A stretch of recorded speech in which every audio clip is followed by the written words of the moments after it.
اللہ نے انسان کو کمانے کا ذریعہ بتایا، جیسا کہ قرآن مجید کے اندر اللہ نے فرمایا کہ بھئی زمین میں پہل جاؤ، زمین میں جو ہے چلو پھرو، حلال روزی تلاش کرو، یہ اللہ کا حکم ہے۔ حدیث پاک کے اندر سرکار دو عالم صلی اللہ علیہ وسلم نے فرمایا جو بندہ، جو انسان، جو مسلمان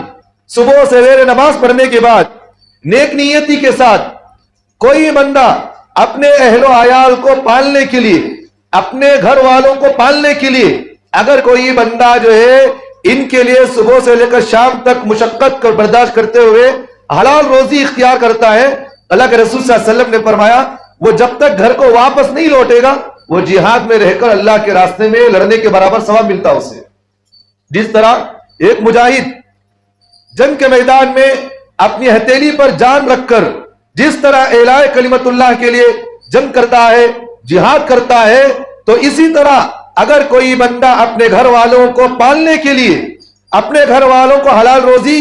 ان کو جو کھلانے کے لیے اگر کوئی بندہ صبح سے لے کر شام تک محنت کرتا ہے، اللہ کے رسول نے فرمایا اس مجاہد کے برابر اللہ تعالیٰ اسے بھی ثواب دیں گے اس کو۔